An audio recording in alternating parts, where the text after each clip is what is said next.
इसके बाद क्योंकि आज नवरात्रि का पहला दिन है, अब हम यहाँ पर शुरू करेंगे आज के दिन की स्पेशल बात। आज नवरात्रि का पहला दिन है और वो होता है माँ शैलपुत्री का दिन।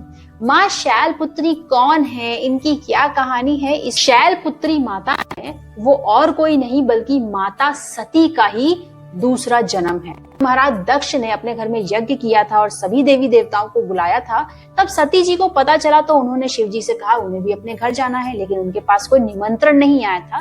तब शिव जी ने उन्हें समझाया, लेकिन सती माता ने नहीं मानी उनकी बात और वो यज्ञ में चली जाती हैं। अब जब यज्ञ में जाती हैं, वहां पे उनके पिता दक्ष शिव जी के लिए अपमानजनक शब्दों का प्रयोग कर देते हैं, जिससे कि वो माता बहुत नाराज हो जाती हैं। वो वहीं यज्ञ कुंड की अग्नि में अपने प्राणों को त्याग देती हैं। इसके बाद उनका दूसरा जन्म होता है शैलपुत्री के रूप में, जो कि थी पर्वतराज हिमालय की पुत्री, जो कि नंदी बैल पर सवार होती थी। जैसा कि हम सब जानते हैं कि हम नवरात्रों में देवी के 9 अलग अलग रूपों की और उनकी शक्तियों की पूजा करते हैं। उन्हीं में से दूसरे दिन हम पूजा करते हैं माँ ब्रह्मचारिणी। कौन है माँ ब्रह्मचारिणी? इससे पहले तो ये जो शब्द है इस पर ध्यान देने की जरूरत है। ब्रह्म का मतलब होता है तपस्या और चारिणी का मतलब होता है आचरण करने वाली, मतलब तपस्या वाला आचरण जिनका हो उन्हें कहते हैं माँ ब्रह्मचारिणी। और माँ ब्रह्मचारिणी और कोई नहीं बल्कि पर्वतराज हिमालय की पुत्री है। जी हाँ, उन्होंने भगवान शिव को पति के रूप में पाने के लिए कठोर तपस्या की थी। कई वर्षों से मतलब है कई 100 वर्षों माँ ने कुछ भी नहीं खाया था और कहीं कहीं पर कथा में ये सुनने को मिलता है कि माँ ने शाक खा करके अपने आप को जीवित रखा था इस दौरान और कठोर तपस्या की थी, जिनकी तपस्या से खुश होकर सभी देवी देवताओं ने उन्हें आशीर्वाद दिया था और इसी तपस्या से प्रसन्न होकर ही उन्हें शिव जी पति के रूप में मिले थे। जय माता दी। नवरात्रि के तीसरे दिन हम देवी के जिस रूप की पूजा करते हैं उन्हें कहते हैं माँ चंद्रघंटा। महिषासुर का संहार माँ चंद्रघंटा ने ही किया था। माँ चंद्रघंटा ने बहुत सारे असुरों का संहार किया था और देवताओं को उनके अधिकार दिलाए थे। महिषासुर जैसा राक्षस जिसे कोई भी नहीं मार पा रहा था, वो सिर्फ माँ दुर्गा के क्रोध को देख करके अपने प्राणों को त्याग देता है। माँ दुर्गा ने उसका संहार कर दिया था और जिस वक्त माँ दुर्गा क्रोध में आती हैं उस वक्त बिल्कुल वही एहसास हुआ महिषासुर को जैसा कि यमराज को देखकर होता है। चारों तरफ सिर्फ सन्नाटा पसरा हुआ था। पौराणिक कथाओं से हमें ये पता चलता है कि पूरे ब्रह्मांड की रचना त्रिदेव ने की है।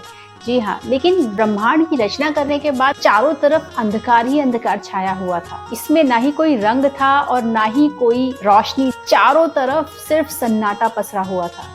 तब देवताओं ने माँ दुर्गा की मदद की और माँ दुर्गा के इस रूप ने अपनी मंद मुस्कान के साथ ब्रह्मांड में चारों तरफ रोशनी और रंग भर दिए। इसीलिए देवी के इस रूप का नाम कुष्मांडा है। कहा जाता है कि कुष्मांडा देवी का निवास सूर्य लोक है और सूर्य जो चमकता है वो कुष्मांडा देवी की ही वजह से चमकता है। नवरात्रि के 5वें दिन हम देवी के स्कंद माता स्वरूप की पूजा करते हैं। माँ स्कंद माता को पुराणों में शक्तिधर या कुमार कह के भी संबोधित किया गया है कि माँ की दाहिनी भुजा में आपको एक छोटा सा बालक दिखेगा जो और कोई नहीं बल्कि भगवान कार्तिकेय हैं, इसलिए इन्हें स्कंद माता कहते हैं। इनका वाहन सिंह है और कहते हैं कि देवी के स्वरूप से आप अपनी कोई भी मनोकामना मांगिए वो जरूर पूरी होती है।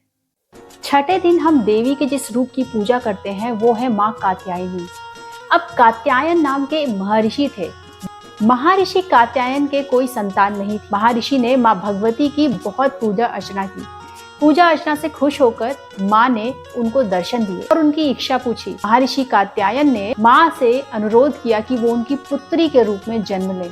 माँ ने उन्हें इस बात का वचन दिया कि वो उनकी पुत्री के रूप में जन्म जरूर लेंगी। जब महिषासुर का अत्याचार बहुत ज्यादा बढ़ गया, सभी देवता परेशान हो गए, तब ब्रह्मा विष्णु महेश तीनों के तेज से महर्षि कात्यायन के घर एक पुत्री का जन्म होता है जो कि थी कात्यायनी। पुत्री के जन्म के बाद महर्षि कात्यायन ने 3 दिनों तक यज्ञ किया। सप्तमी, अष्टमी और नवमी को यज्ञ किया और इसके बाद माँ कात्यायनी ने दशमी के दिन महिषासुर का वध कर दिया था और समूचे सृष्टि को बचा लिया। नवरात्र के 7वें दिन हम पूजा करते हैं माँ कालरात्रि की। आखिर माँ कालरात्रि कौन है और इनकी कथा क्या है? रक्तबीज नाम का एक राक्षस था जिसके पास एक ऐसा वरदान था कि उसके खून की एक बूंद जैसे ही धरती पर गिरेगी तो एक और राक्षस उत्पन्न हो जाएगा। इस वजह से उसे कभी कोई मार ही नहीं पा रहा था और उसका अत्याचार बढ़ता ही चला जा रहा था। पर भगवान शिव ये जानते थे कि इस राक्षस का अंत माता पार्वती कर सकती है। जब उन्होंने माता पार्वती से इस राक्षस के अंत करने का अनुरोध, तब पार्वती जी ने माँ कालरात्रि को उत्पन्न किया और माँ कालरात्रि ने जैसे ही रक्त बीज को मारा, उसके खून की बूंद को जमीन में गिरने से पहले माँ ने अपने मुंह में भर लिया, जिसकी वजह से उस राक्षस का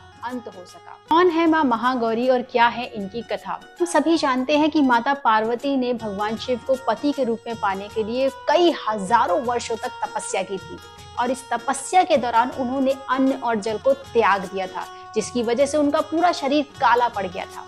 भगवान शिव उनकी तपस्या से प्रसन्न हो जाते हैं और उन्हें अपनी पत्नी के रूप में स्वीकार कर लेते हैं और भगवान शिव जब माता पार्वती के ऊपर गंगा जल छिड़कते हैं, यही गंगा जल उनके शरीर पर पड़ता है, माता का शरीर फिर से कांतिमय हो जाता है। इसलिए पार्वती माँ के इस रूप को नाम दिया गया है महागौरी का। जय माता दी। आज नवरात्रि का 9वां दिन यानी नवमी है और नवमी बहुत विशेष होती है क्योंकि आज के दिन हम पूजा करते हैं माँ के जिस रूप की, उनका नाम है माँ सिद्धिदात्री। ऐसा माना जाता है कि ब्रह्मा विष्णु महेश इन सभी को प्रकट करने वाली माँ सिद्धिदात्री है। ब्रह्मा विष्णु महेश ने जब माँ की कठिन तपस्या की थी तब माँ ने त्रिदेव को ये अलग अलग शक्तियाँ प्रदान की थी। नवमी के दिन माँ सिद्धिदात्री की पूजा की जाती है। ये भी कहा जाता है कि माँ ने ही सृष्टि की रचना की है। आज के दिन बहुत सारे लोग कन्या पूजन करते हैं और छोटी छोटी कन्याओं को घर पे बुलाते हैं क्योंकि उनमें देवी का स्वरूप माना जाता है और देवी के स्वरूप में ही उन्हें पूजा की जाती है। अगर आपको नवरात्रि से जुड़ा हुआ और 9 देवियों से जुड़ा हुआ ये वीडियो पसंद आया हो तो प्लीज वीडियो को लाइक और शेयर करना मत भूलिए